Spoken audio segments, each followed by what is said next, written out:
आज वेदिका के पैर जमीन पर नहीं पड़ रहे थे। आखिर इतने बड़े घर का रिश्ता जो आया था उसके लिए वो छुपकर मम्मी पापा और बुआ की बातें सुन रही थी। देखो नरेश, लड़के वाले बहुत बड़े घर के हैं, तुमने सुना तो होगा ही, गुप्ता एंड सन्स के मालिक हैं।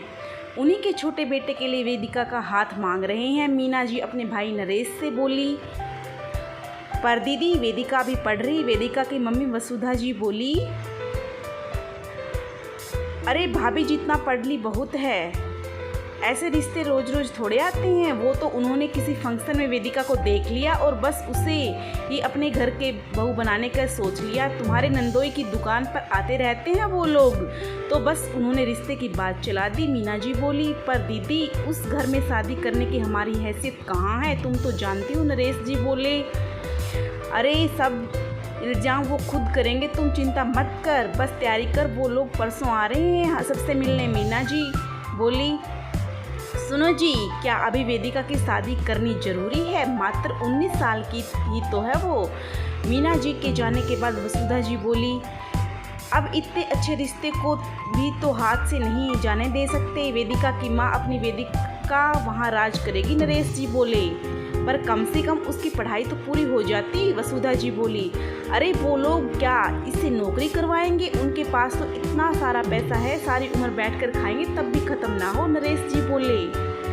लड़के वाले वेदिका को देखने आए और बिना ज़्यादा पूछताछ के रिश्ता तय कर गए। उस दिनों में शादी भी हो गई और वेदिका ससुराल विदा हो गई।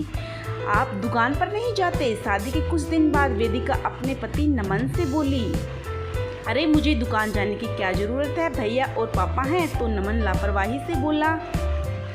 धीरे धीरे वेदिका को पता लगा नमन पढ़ा लिखा भी नहीं है और व्यापार में भी उसकी रुचि नहीं। दिन भर दोस्तों के साथ आवारागर्दी करना ही उसका शौक है। असल में नमन के अनपढ़ और निकम्मा होने के कारण ही उसके घर वाले वेदिका से शादी को तैयार हुए थे। वेदिका ने नमन को समझाने की बहुत कोशिश की, पर उस पर कोई असर नहीं हुआ। समय अपनी गति से चलता रहा। अब वेदिका एक बेटी की माँ बन गई, पर नमन को अभी भी अपनी जिम्मेदारी का कोई एहसास नहीं है। और एक दिन अचानक दिल का दौरा पड़ने से नमन के पापा गुप्ता जी चल बसे। अब व्यापार की सारी बागडोर नमन के बड़े भाई हर्ष के हाथ आ गई। देखो जी, सारा व्यापार आप संभालते हो और देवर जी बैठकर खाते हैं, आप उनसे कुछ क्यों नहीं कहते? एक दिन नमन की भाभी मोनिका अपने पति से बोली, अरे वो क्या जाने, व्यापार पांचवी फेल, तुम क्यों चिंता करती हो, सारा व्यापार बहुत जल्द सिर्फ हमारा होने वाला है। हर्ष हंसते हुए बोला, सच में क्या? मोनिका बोली, हाँ, बस माँ से बहाने से एक हस्ताक्षर करवाना है। हर्ष भद्दी हंसी हंसते हुए बोला। और एक दिन सच में हर्ष ने सब कुछ अपने नाम कर लिया। अब वो इंतजार में था सही समय की। भैया मुझे 25,000 रुपये देना, बेटी का स्कूल में दाखिला करवाना है। एक दिन नमन हर्ष से बोला, अरे पैसे क्या पेड़ पर उगते हैं, मेहनत से कमाया जाता है पैसा। और तुझे क्या पता मेहनत क्या होती है, मुफ्त को खोर। हर्ष तुनक से बोला। हर्ष, ये कैसे बात कर रहे हो अपने भाई से? तभी हर्ष की माँ कामिनी जी वहाँ आ गई। और आप तो चुप ही रहिए, आपने ही तो सारा इसी सर पे चढ़ा रखा है। मोनिका अपनी सास से बोली, ये क्या हो रहा है इस घर में? मत भूलो तुम, ये सब प्रॉपर्टी मेरे नाम है। माँ, अब सब मेरे नाम है, आप भूल गई? अभी कुछ दिन पहले ही बीमा के कागज पर साइन किया था आपने। हर्ष हंसते हुए बोला। क्या? कामिनी जी ये सुनकर दंग हो रह गई। इन सबसे माँ को ऐसा सदमा लगा कि उन्होंने बिस्तर पकड़ लिया और कुछ दिनों में वो भी स्वर्ग सिधार गई। माँ के मरते ही हर्ष ने नमन, वेदिका और गुड़िया को घर से बेदखल कर दिया और वो लोग नौकरों के लिए बने आउट हाउस में रहने लगे। कुछ महीने तो गहने बेच गुजारा हुआ, पर कब तक? तुम कोई नौकरी क्यों नहीं करते? वेदिका नमन से बोली। पर मुझे कोई काम थोड़ी आता है, नमन बोला। वो कोई कहीं मजदूरी कर लो। वेदिका बोली, पागल हो क्या, मजदूरी करूंगा? फैमिली गुप्ता का बेटा हूँ, नमन अकड़ से बोला। कौन सी गुप्ता फैमिली? यहाँ खाने के लाले हैं और तुम्हें अपनी अकड़ की पड़ी है, वेदिका गुस्से में बोली। आज वेदिका पछता रही थी, क्यों नहीं उसने अपनी पढ़ाई पूरी की, कम से कम आज नौकरी तो कर सकती थी। ठीक है, मैं अपने पापा के घर जा रही हूँ गुड़िया को लेके। जब कमाने लगो हमें लेने आ जाना। नहीं कहती तुम लाखों कमाओ, मैं थोड़े में गुजारा कर लूँगी। पर यूँ नहीं, वेदिका रोते हुए बोली।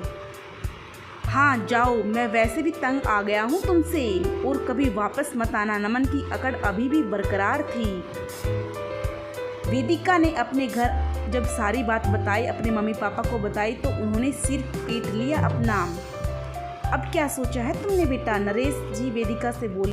पापा, तब जो गलती मुझसे हुई मैं उसे सुधारना चाहती हूँ, मैं आगे पढ़ना चाहती हूँ, वेदिका बोली। ठीक है बेटा, नरेश जी उसके सिर पर हाथ फेर कर बोले। वेदिका ने बीए का प्राइवेट फॉर्म भर दिया और पढ़ाई शुरू कर दी। गुड़िया का पास के छोटे स्कूल में एडमिशन करवा दिया गया। जो थोड़े बहुत गहने वेदिका के पास बचे थे उन्हें बेच वो अपने कुछ खर्च पूरे कर रही थी, क्योंकि जानती थी उसके पापा के पास भी इतना पैसा नहीं है। इधर नरेश जी पछता रहे थे कि उस वक्त बड़े घर का लोग देकर बेटी को पढ़ाया होता तो ये दिन न देखना पड़ता। खैर, वेदिका ने बीए पूरी कर बीएड का फॉर्म भर दिया। अब तक गुड़िया भी थोड़ी बड़ी हो गई थी। पढ़ाई के साथ साथ वेदिका ने कुछ घरों में जा ट्यूशन भी देना शुरू कर दिया, जिससे उसे ठीक ठाक कमाई होने लगी। आज वेदिका बीएड पूरा कर अध्यापिका बन गई और उधर ये खबर आई कि नमन ने कर्जदारों से तंग आकर आत्महत्या कर ली, क्योंकि वो अब भी शौक पूरे करता था, बस अपने भले उधार लेकर। अब वेदिका का बस एक ही मकसद है, मेहनत कर अपनी बेटी के लिए पैसे जोड़ना।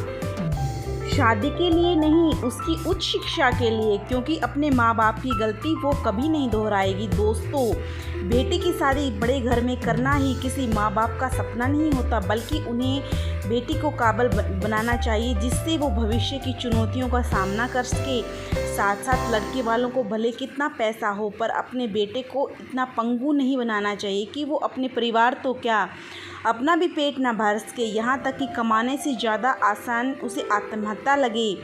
समय कभी एक साथ